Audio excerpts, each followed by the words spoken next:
Alright, it's Friday, June 27th, and this is my Anatomy of a Song series, maybe number 18 or so.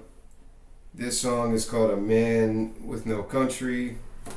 Actually, that's what I termed it the first time, and then I just called it Expatriate. Expatriate. I think you say it Expatriate. Expatriate. Expatriate.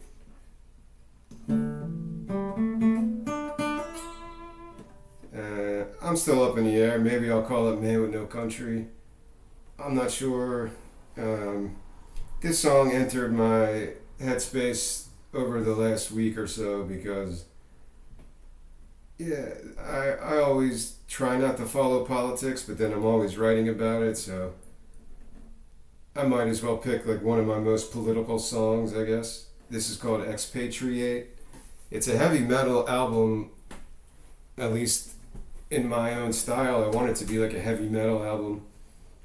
It's called Phalanx, and I came up with this album. It's only 6 songs. I came up with this album maybe around 2020 or so. And yeah, it's just a lot of influence from Black Sabbath and bands like that, even like Ministry and industrial metal. I'm not a big metalhead. It's probably the one genre I don't dive into deeply. You know, there's that whole black metal, new metal, death metal. I don't know, man. Meshuggah. There's so many weird subgenres of metal that it's intimidating to get into. So I'm just keeping it to the classics. Black Sabbath, even some of the grunge stuff is kind of heavy metal to me. Soundgarden, Bad Motorfinger. That's the type of stuff that I would like to make. Just heavy as balls riffs and loud walls of sound. Maybe more on the no wave side than like technical Dream Theater, because there's no way I'm going to be able to do stuff like that. When people think of metal, they think of crazy guitar solos, Randy Rhoads, Metallica, Megadeth. That's not the style I'm really going for. I'm just going for the mood. Dark lyrics, dark atmospheres. That's what Black Sabbath kind of provides. I'm not the biggest Black Sabbath fan either. Like, I'm not going to pretend to be a poser. Like, I've listened to most of their albums, but not many times. I like their first 2 albums. I think they're kind of perfect albums, the first 2 Black Sabbaths. And that's kind of the main influence, I guess, over this song and maybe this entire album. So, yeah, there's a political side to this song. It's just, no matter where you live, it's just, sometimes you just get that feeling like, why do we even have countries and all this, you know, all that John Lennon shit. Where if you didn't have countries and you didn't divide people up like that, then you wouldn't have any reason to fight each other, right? It's almost like it's intentionally put that way to breed conflict. And I get it, it's more complicated. Like, countries are founded because it's like-minded philosophies that people want to group together, and ideally there's nothing wrong with that. If you have a country that was formed because of some religious movement, almost like Utah, right? Utah formed because the Mormons got kicked out of everywhere, so they went to fucking Utah. It's similar to that. Utah's a state, not a country, but it's kind of weird like that. But in reality, in the future, past, I'm talking 500 to 1,000 years, if humanity's still around, it's not going to look like it is today. There's no way, because there's so many inconsistencies with the way global politics is set up. So many inconsistencies, so much misinformation and bullshit. I don't think most people even pay attention to it anymore. I don't. At least I try not to. I feel like if I don't pay attention to politics or global affairs, then, and yeah, I'm not guilty of being a part of any conflict. Because that's what it seems like to me. You watch the news and you're almost like forced into picking a side or hating someone because the news is telling you this is your enemy now. Oh, you have to hate this person or this country or this leader. It's just not the most intelligent way to stay informed, so I just don't even pay attention to shit like that. That might be the essence of this song, a little bit at least. It's sort of about that. I just thought it sounded cool. I'll share a recording on my Substack page when I first thought of this song around 2020, and I was driving home from work, and it just popped in my head. I just thought it sounded cool, and it just grew from there. Oh man with no country. Where do I get the influence? I said Black Sabbath. There's also Metallica influence because I kind of got reminded of Unforgiven, which is, I don't know, it's almost a forgotten song because it got really popular, the Black Album. But Unforgiven's a great song, man. And yeah, it's kind of dramatic. I could see how some of metal people are like, this is too, it's not one. You look at Metallica 1, which is just complete thrashing, headbanging madness. Then you listen to Unforgiven. It's more of a radio-friendly song, I guess, but it's still a great song. Great melodies, great guitar parts. I'm also reminded of Rage Against the Machine because I didn't come up with a bass line for this song. Maybe I can do it now. And I have an idea of how the bass should go. I feel like Rage Against the Machine is led by either a bass riff or a guitar riff, and it's almost played throughout the whole song just to carry the upbeat, high energy atmosphere. This song is supposed to be in that vein. I can't scream like Zach De La Roca, and I can't really play guitar like that, but it's in that same influence, I guess. System of a Down, Rage Against the Machine, because even Red Hot Chili Peppers, it's all formed around bass lines. So yeah, bass might be more important for this song. I'll do my best to kind of show you what I'm going for with the bass part, but I guess I'll get into the song now. It's very simple. The verses, there's no chorus. There is an outro section that I came up with that's more of just like angelic chanting at the end, which is actually more relatable to like REM stuff. So I'm kind of all over the place with this one, but if you want to think about what atmosphere I want, so people in a crowd will be headbanging, yeah, it's Rage Against the Machine probably. So I'm in drop D. This arrangement that I came up with this morning, it took me about 15-20 minutes. And it's probably not going to be the finished product, but it's probably close. So I'll get right to how the verses go. And there's 4 verses. It might be kind of a longer song. And I said it before, even if I have an album with only 6 songs on it, like this one, Phalanx, I would still shoot to get over 30 minutes. So each song would be in that 5, 6, 7 minute area. Plenty of space for guitar jams, guitar solos, and weird effects, whatever you want to do. Whatever this album kind of becomes in the future.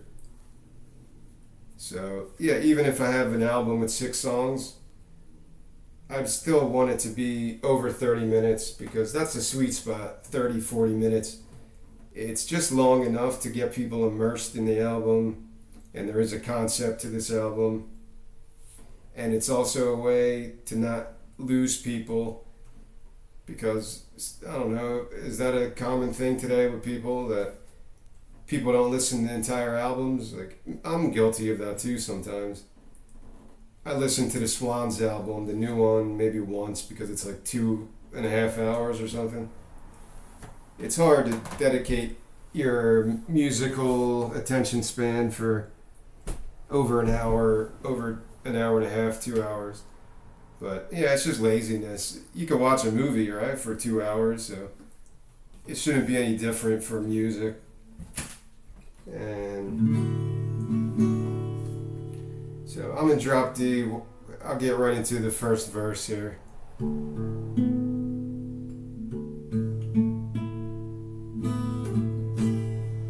So I'm 007 900. You can also play it with the 8.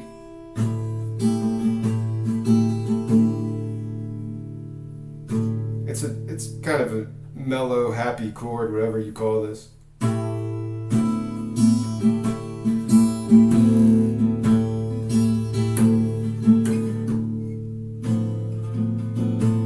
That's more of the evil one. 00340 00340. It could be 343 or 3400. You can mix it up. Whenever I put things in parentheses, when I write my guitar tablature, it just means that you could improvise whatever you want to make it sound cool for your ears. Because everyone's going to kind of play this differently, I think. But that's a general verse. 2 chords, that's it.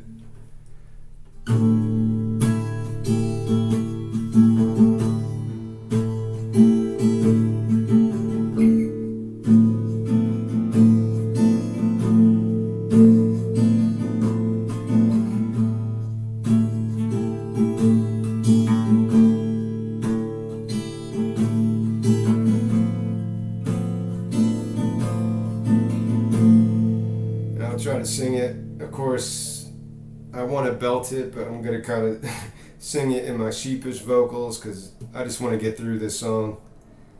Sometimes I'll be singing it when I do these videos, and by the middle of the video, I get better at singing, but I'm just going to do my best to get through the vocal melody just to give you an idea of how it sounds, but you can picture a better voice than myself.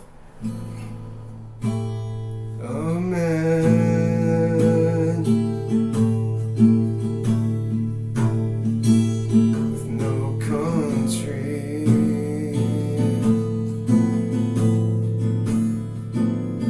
delight,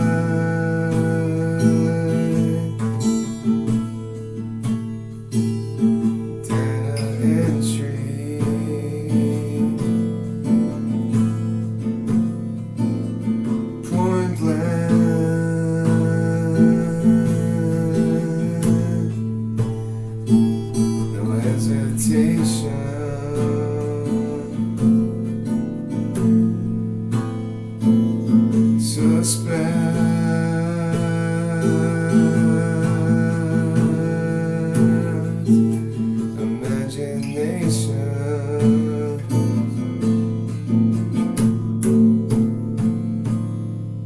I'm not sure how to divide it up, but there's 4 verses that have that same vocal melody.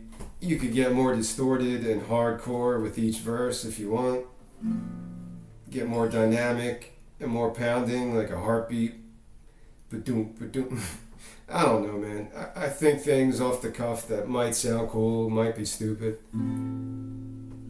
But in between some of the verses, you would play a little riff that I came up with. Yeah, hopefully I don't forget already.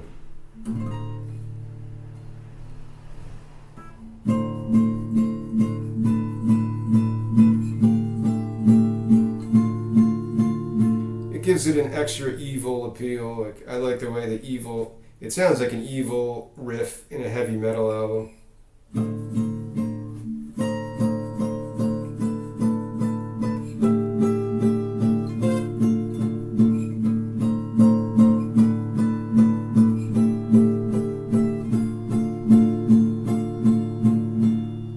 You can mess around with that too. I just came up with that really quickly because I felt like I needed to add something else to this song.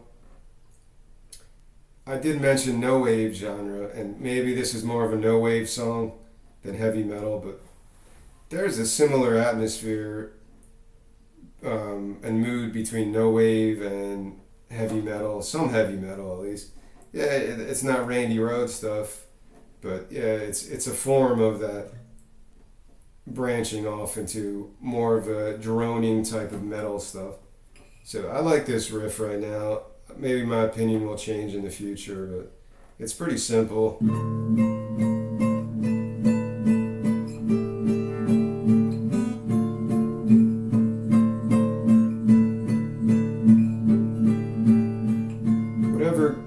Whenever I come up with something and it gets my head to go like this, then I like it. That's like my meter of whether I like something or not, because it gets my head bobbing.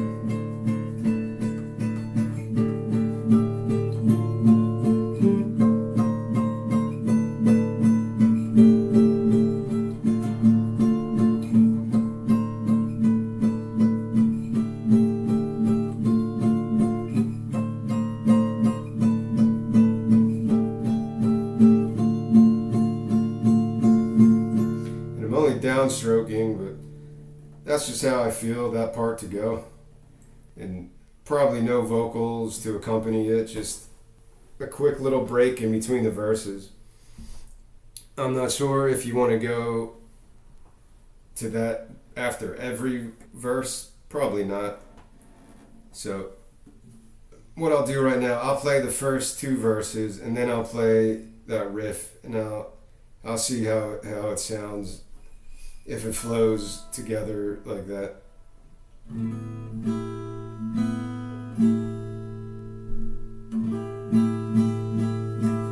Oh man, no country, the delight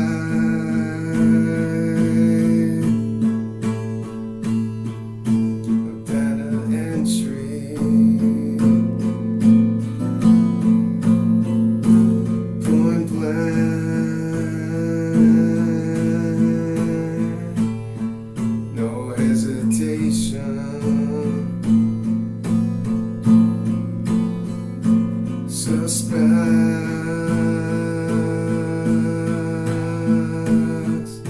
imagination,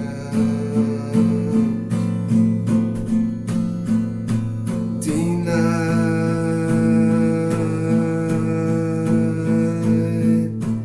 reprogram, so short,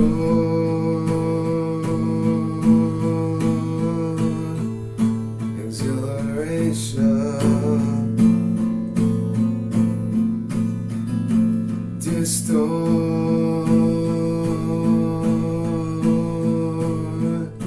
the desecration,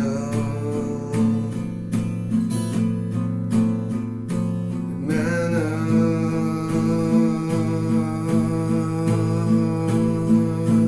from the heaven.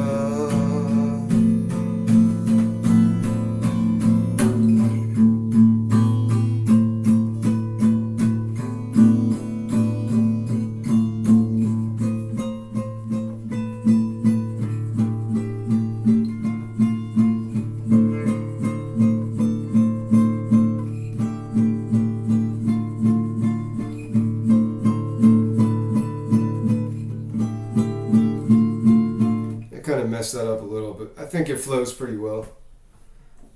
So you go through those two first verses, you go into the riff thing to kind of give your voice a break, and you could probably, as you get to this third verse, it's going to be all about the walls of noise going up and up and up.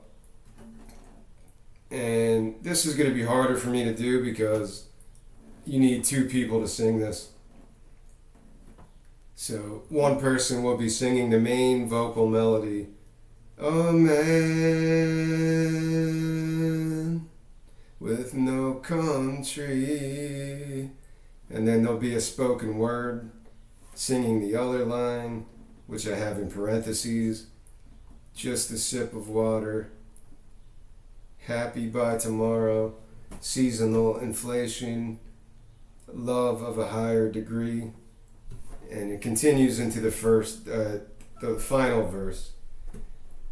I kind of purposefully made the singing parts repetitive, even more so than they were in the first two verses. So verse 3 is just a man with no country repeated 4 times.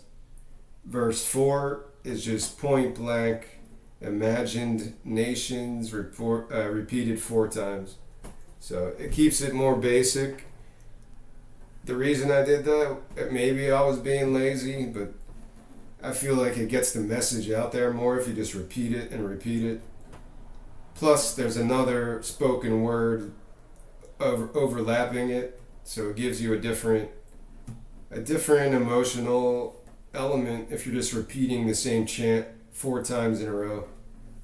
So I'll still go through it now. If you're looking at my lyrics, then you can read along to the other part that would be spoken word.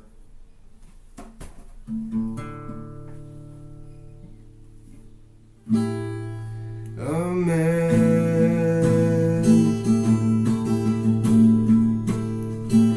with no country, a man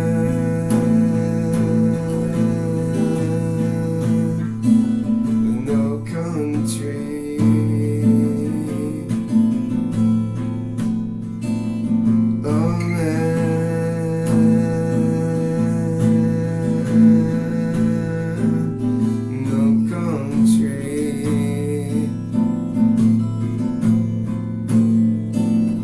a man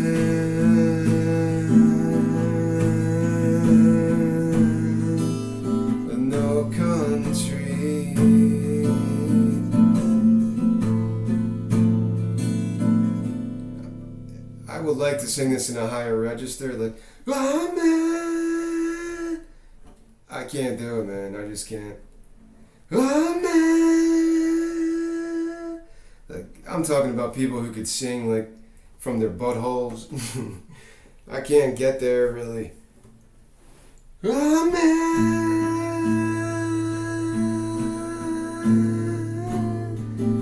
with no country.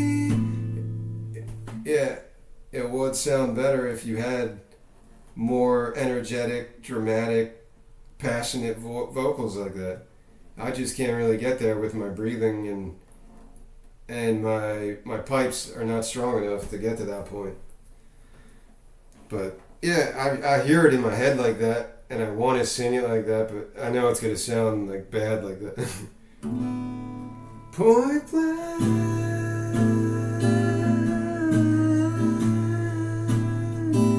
Imagination,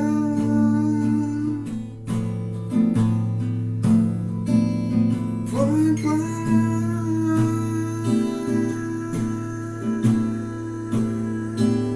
Imagination.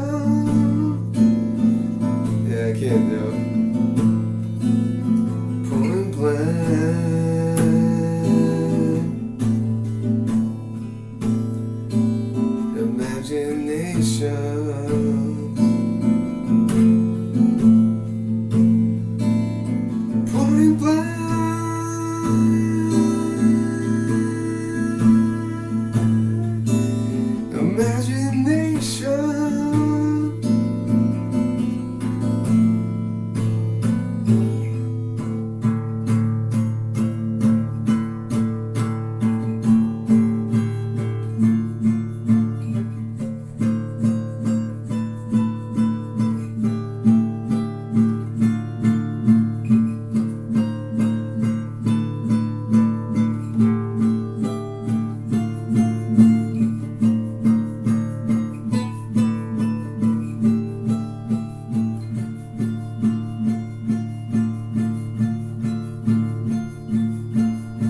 that's why I like Drop D, because you could get into a jam session and just make up random riffs like that, and it can sound sloppy and it still fits the mood of the song.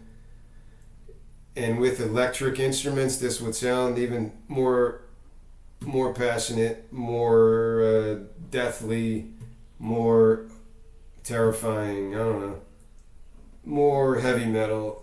It's hard to duplicate heavy metal with an acoustic guitar unless you're playing like some ballad, monster ballad shit.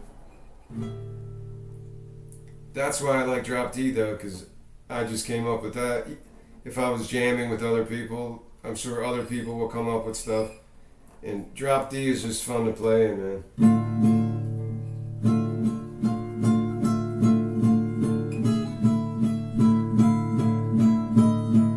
I forget it.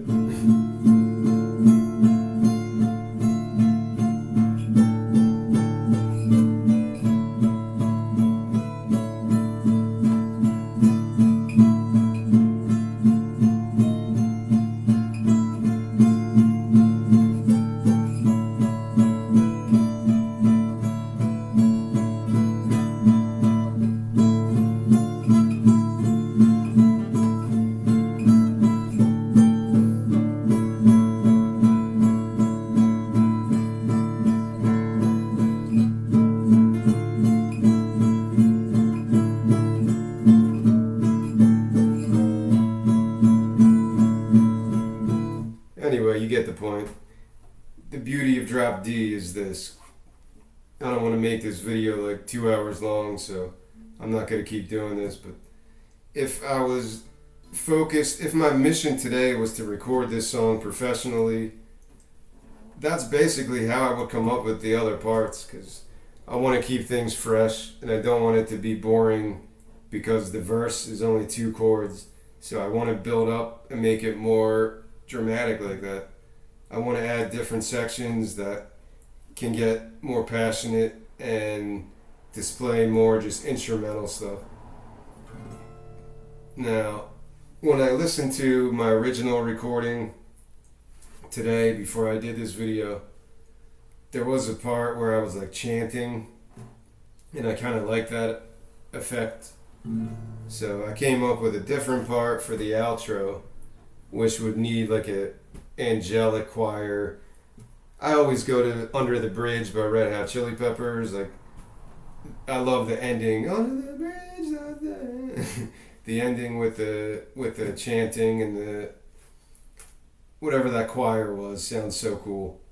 It sounds cool in rock songs, man. It makes it more epic when you have that vocalization like that. And heavy metal, it fits it, man. Like, heavy metal is like a very morbid type of atmosphere, and if you went to church like I did as a kid, Catholic churches are creepy as fuck. A lot of the Catholic music, which I love, like religious music, I dig that stuff, the gothic nature, some of the darker hymns. It's just, I don't know, it's got a soul to it that's pretty dark, and I like that stuff. I don't want to say like religious music is some kind of a branch with heavy metal, because they're often seen as in opposition to one another, but there is a connection to it. Like, you can't tell me you listen to some of that old traditional religious hymns and there's a darkness to it. Like, it's meant to scare people. It's meant to be threatening, instill that fear of God inside of people. And that's kind of what heavy metal is. Heavy metal will scare the shit out of you, like, and that's a good thing. Like, I like that stuff. It's like watching a horror movie. If you're prepared for that type of stuff, and you could really relate to it and connect to it, that type of atmosphere. And yeah, there's beauty in the darkness. There's plenty of Black Sabbath songs that are dark and kind of morbid and deal with death and stuff like that, but there's also a beauty to that. Like, you have to be able to explore those parts of your psyche that you don't want to explore, because they're there in everybody.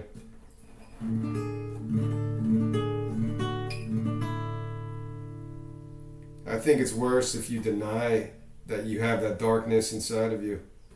If you deny that, then it's just going to keep being like a threat to your consciousness. If you know every human being has that ability to do something evil, but you come to peace with that and you know you're not going to be that person, then it doesn't really matter. You could watch any demonic movie, The Exorcist, or listen to any satanic music. Not saying that that's like telling people to go do bad things. I don't believe in that satanic panic shit from the 80s. But yeah, if you come to peace with that shit, because every human being has that inside of them naturally. You have good and bad inside of you. So you can't deny that and pretend you're holier than thou, because first of all, nobody likes sanctimonious people like that. And nobody believes it. You're just going to be known as a phony pretty much. But the people who come to terms with it and they can deal with that, and they're not afraid to explore these things, like, why are we always in perpetual warfare where the media is telling us to hate this specific country this year, or this is the country that is our threat this month? Like, it's just a stupid mentality. And it's not just American media. Yeah, every fucking country has a form of propaganda that's mainly there to keep feuds going. Like, I'm hopeful for the younger generation, people who are 20 and younger, because they're being instilled, a lot of these people are being instilled these blood rivalries that their parents went through, that their grandparents went through, the great-grandparents, 1,000 fucking years ago. I don't know, man. And at some point, the younger generation is just going to be like, all right, we don't want anything to do with your blood feud. We just want to live our fucking lives and fuck your blood feud. And it's just going to end like that. Eventually that happens. It's just, it takes a while before the old people who are the war pigs, that element of a society, before those war pigs just lose their, I want to say appeal, but it's more like they force it on people. But yeah, because war is glorified by these people like it's a normal part of human society. Without it, everything's going to collapse. And they get that message out, and it's disgusting, but you eventually learn to ignore it. So the hope is in the younger people, because people putting out these messages of hate and war and shit. Speaking of Black Sabbath, yeah, War Pigs is probably the best anti-war song ever written. In my book, I wrote that. I picked like my favorite anti-war songs, and War Pigs was by far my favorite. But I got some Rage Against the Machine on there, and some other ones. Bob Marley, Bob Dylan, Stevie Wonder song. I kind of went all over the place. System of a Down. And yeah, because it's a dangerous mentality. If the younger generation is the key to, even if people one generation above you were involved in conflicts, religious feuds, nationalistic bullshit feuds, like, and your family, your country wants to keep the shit going and going, it's just a stupid mentality. And it takes the younger generation to step up and say, fuck this shit. And hopefully that happens more and more, because yeah, you just repeat the same bullshit with every generation. You have to prove your manhood by having enemies that we had as enemies. Like, it's a stupid mentality. I've never understood it. Yeah, if you say anti-war stuff, you're looked at as less of a man. Like, oh, you're a coward. You don't want to go kill people that you don't even know. Like, and people still say this stuff. It's not anything new. That's why War Pigs spoke to me. Like, I think it's the best anti-war song, because it's saying, why do you want to waste your life listening to these war pigs who just send people to go die? They don't do it themselves. They'll talk like they're tough and shit, but they're just sending poor people to go kill each other. And there's so many songs that relay that same message. Maybe Black Sabbath, they were the first ones to do it in like a very heavy way. Maybe, yeah, that's early 70s or whatever year that was. But yeah, System of a Down has a song specifically about that. Rage Against the Machine has tons of songs about similar topics.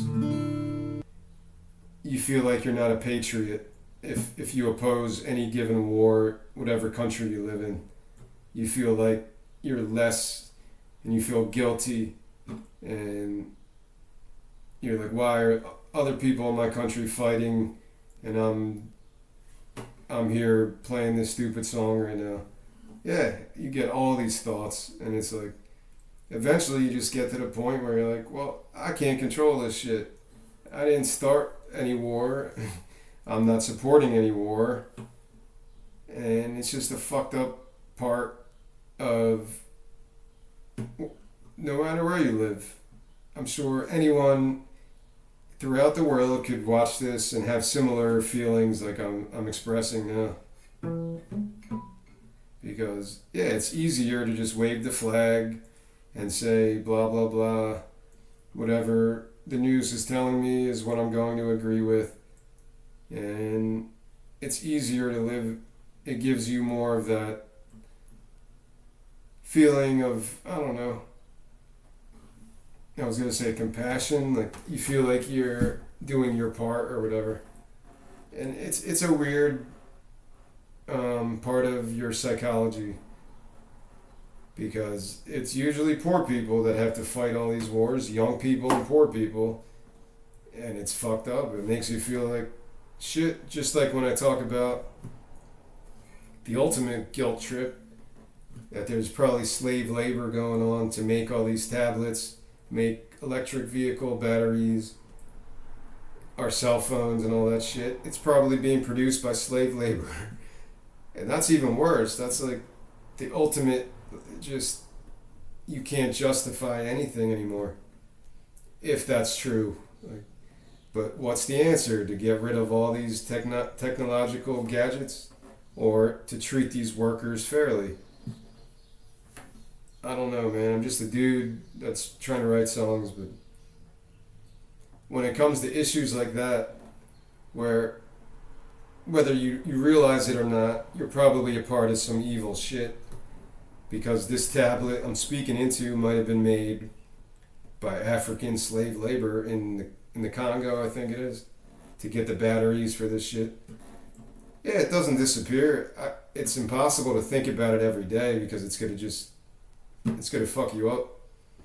And yeah, it's gonna make you get to the point where you don't want electricity. You're gonna become an Amish person or a Mormon. Well, I think Mormons use phones and stuff. But you're gonna become an Amish person or want to live in some part of Peru with no television, no radio, no internet. And it's hard to do that, man. The human psyche can adapt to some degree, but in my case, like, everything I do as a hermit is online, and it's stuff like this where I need internet connection through the internet, connection through electricity. And it makes you feel like, am I a part of something that's not in the general well-being of all people, not just Americans or North Americans or South Americans? Did somebody produce this battery in my tablet through slave labor? It's a relevant question that I won't find out the answer, but it's definitely possible. So yeah, it makes you feel kind of shitty, man. Like, it does make you feel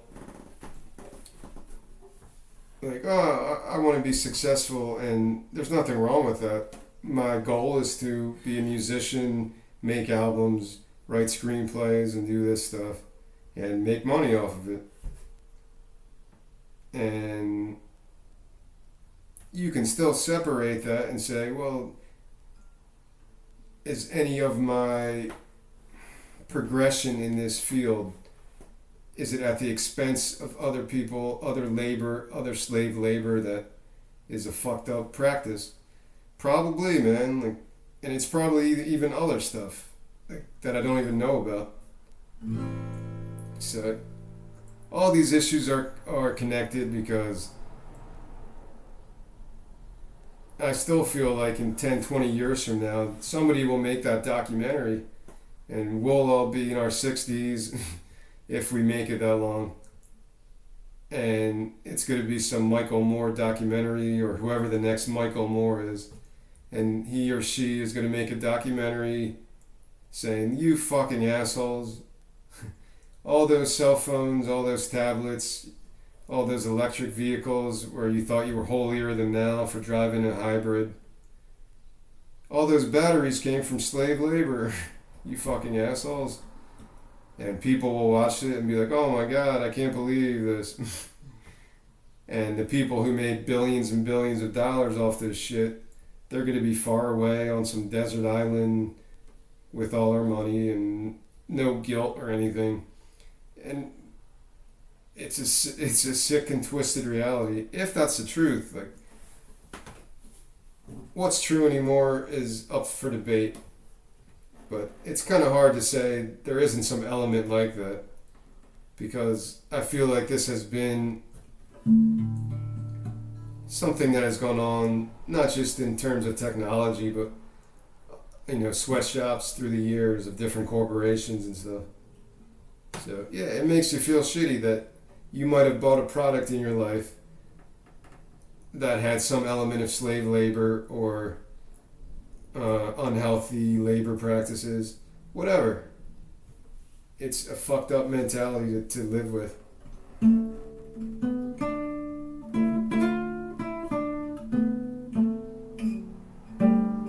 It's tough to go to another topic after talking about that.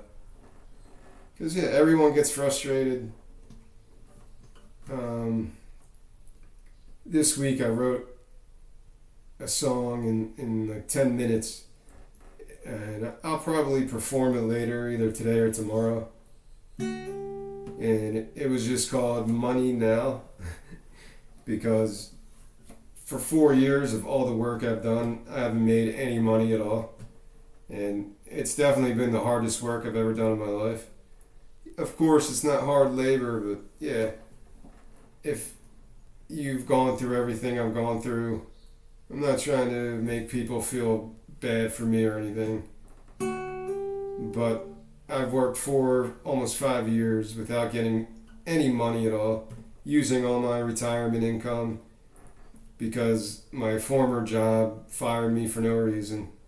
And I wrote a song that's kind of along the lines of MIA, Paper Planes, and Bismarcky. Oh baby, you got what I need. And I'll try to perform it later, because it was meant to be a radio pop song, which I don't write like ever, but this one popped in my head and I kind of wrote it down really quickly. My new mantra right now is just money now, because I feel like I've worked really hard to write 15 screenplays and write over 400 songs, composing them now the best to my ability in my current location, at least. And yeah, to not make any money makes you feel shitty, because I know this is what I'm supposed to be doing with my life, but for some reason I can't make any money. I wrote an anthology of lyrics, 1,000 pages of over 400 songs that I've written, plus more rambling like I'm doing in this video. And yeah, I can't seem to find financial success. It's not the only reason that I do this stuff, but if I'm not able to make money doing it, yeah, this dream is just going to be done. And I won't be able to do any of this shit. It's done. Like, it's done. And yeah, woe is me, whatever, but it's the truth. I think everyone goes through that. You finally find what you're supposed to be doing, and it doesn't equate logically to your finances because everything is based on money. Like, that's just the truth of living in America, living in any country. Does any country not use currency? So, yeah, if you're not making money doing the work that you're doing and all the hours and months and years that you put into it, yeah, it makes you just say, fuck it, what's the point? And it's no fault of the artist or the writer. It's just it's such a business that's so squeezed and only certain mentalities, certain philosophies shine through and are able to make money. Maybe that's why I tried writing a pop song this week. Because I felt like I needed to do something different. I'm not saying, like, a song like this could be on the radio.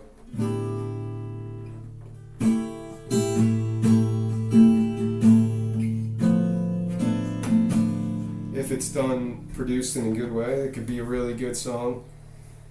And it could be on the radio. Like, it's a catchy mantra. Oh man,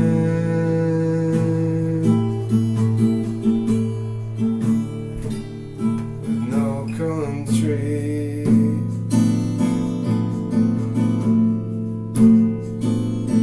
Oh man,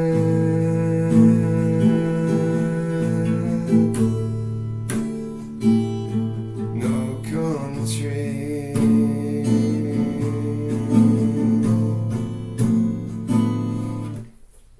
You could have a song like that on the radio. Rage Against the Machine was popular on the radio. I'm not saying this is a Rage song, but it's along that vein at least. And alright, I'm already at like an hour, so I'm gonna have to edit this down a lot. This is a mad ramble. In terms of the bass line that I was talking about, that this song needs a catchy bass line to carry the whole thing. And when I share my original recording, I did come up with something. It's more of a like electronic synth bass line. Like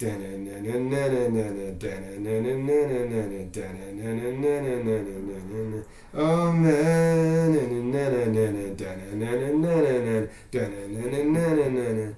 with no country,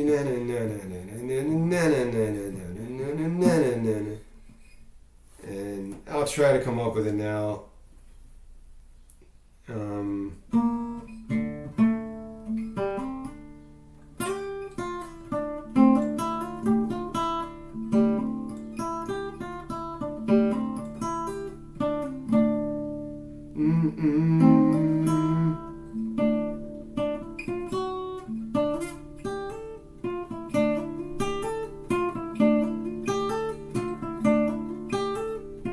Oh man,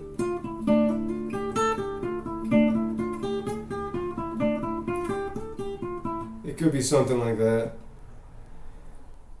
I said previously, the only other instrument I could play is a bass. An electric bass is pretty cool, or a synth, some kind of a synthesizer to play a bass line.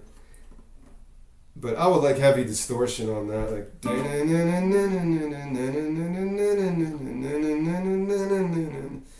Oh man.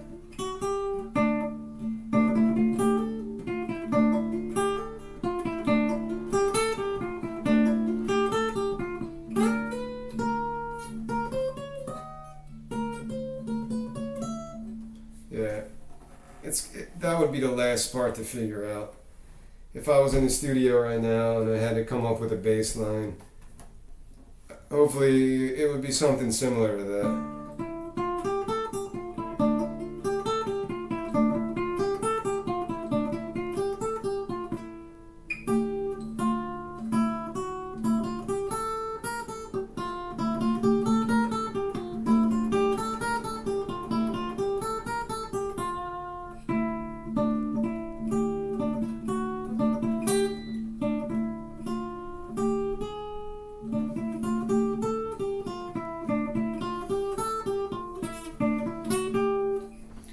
get the idea at least.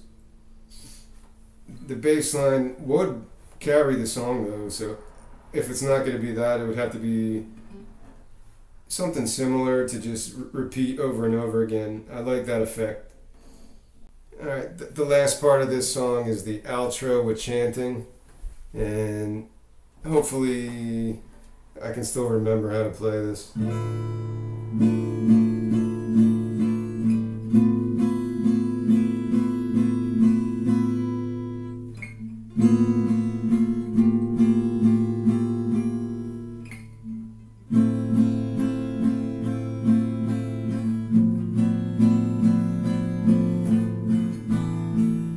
Basically, it's something like that.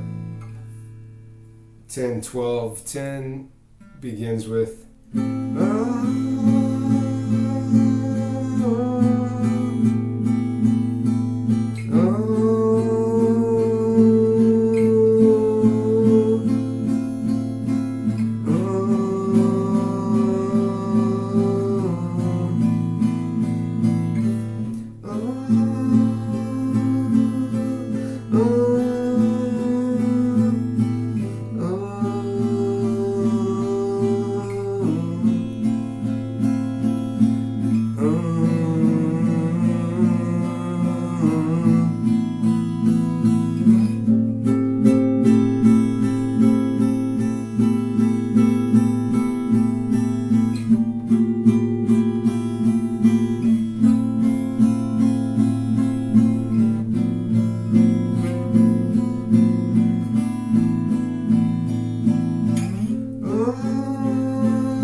Whatever you come up with to end it.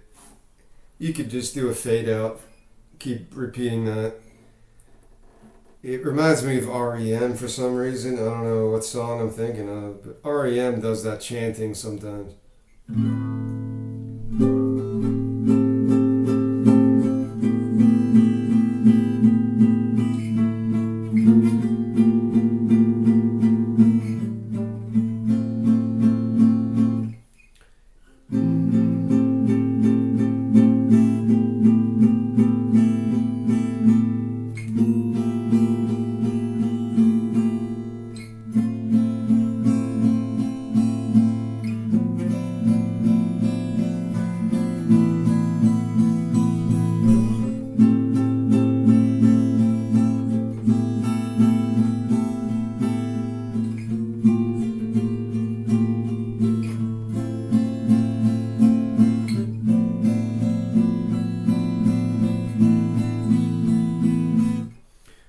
You can mess around with that. That's the outro. It would have some kind of a vocal choir chanting.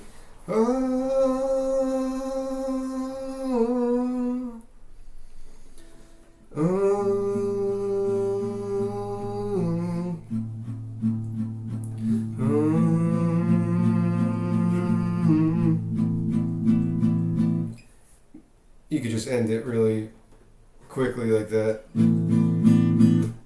Just end it like that. I like those hard stops like that. Maybe this is like after the war, where you notice all the destruction and death, and you're just walking around all the nonsense, and you're like, what the fuck?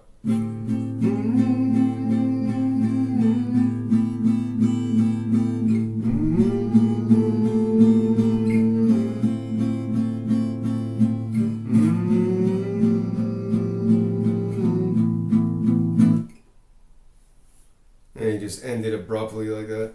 That's kind of cool. Well, that's the outro. I don't want to get more into anything else. I already spoke too much about stuff. But the outro is important because I like to have something to end the song, end the concept. And that's kind of what this song's about. No matter what your feelings are, a war is going to come. At least that's how it feels like through every generation, the cycle. There's always a war, there's always some kind of shit that you're going to be forced into. And yeah, that's just the sad state of humanity, pretty much.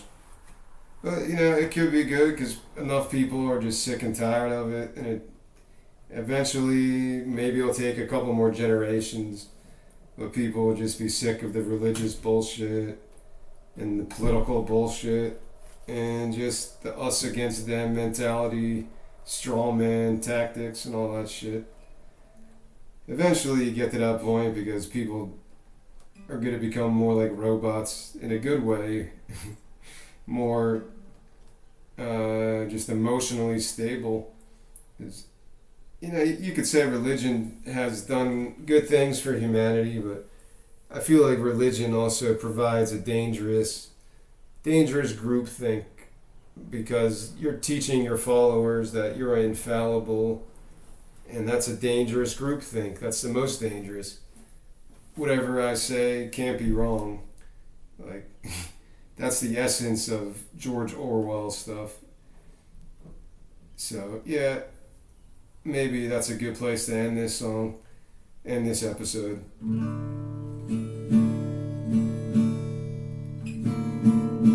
Maybe this is of the 18 episodes I've done so far, this is probably the most depressing, most morbid, most heavy topic I've done so far. And yeah, for some reason it just came into my head this week. And I wanted to utilize Drop D again.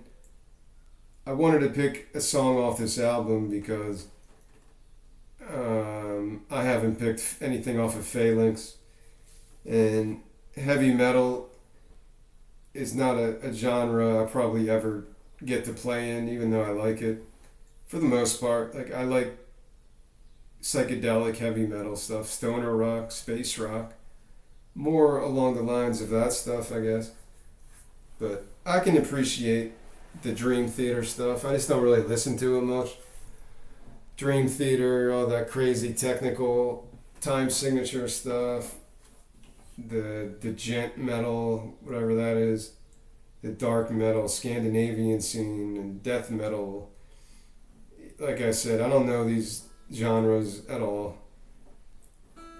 This is the only other type of music that I could try to show you my songs, or like my hip hop songs. I haven't attempted to do that really. I did one song, Reincarnate, which is kind of a rap song. One of the earliest ones I did, maybe episode 1. So maybe I'll do a hip hop song next week and I'll try to rap it if I'm able to do it in a believable way, because even if this is meant to be heavy metal, no wave, I can get through these melodies because they're not that hard. When it comes to me trying to rap, yeah, I just sound so stupid. But I wrote like 40 rap songs, so I'm going to have to do them at some point. I probably wrote more than that. Maybe 4 or 5 albums of just rap songs. So I'm going to have to try to find a way to demonstrate these rap songs, these pop songs that I can do with just me and an acoustic guitar. Those are going to be the most challenging. And maybe next week I'll try to pick a rap song to do. And that's it. Later today I'm going to try to do a Rage Against the Machine cover. I'm not sure what song yet, because it's going to be very difficult to do it justice. I'm not, like I said, I can't rap, so I don't know how I'm going to do the vocals. But I'm going to try to work something out with Drop D, because this song is probably mostly inspired by Rage Against the Machine stuff. That type of flavor in terms of the lyrics, the theme, the concept. Yeah, it's Black Sabbath, it's Rage Against the Machine, it's a little bit of Metallica, and some other stuff. So that's it. I want way too long this week, but hopefully anyone who listened to my mad ramble got something out of this, and hopefully you get the idea of how the song goes.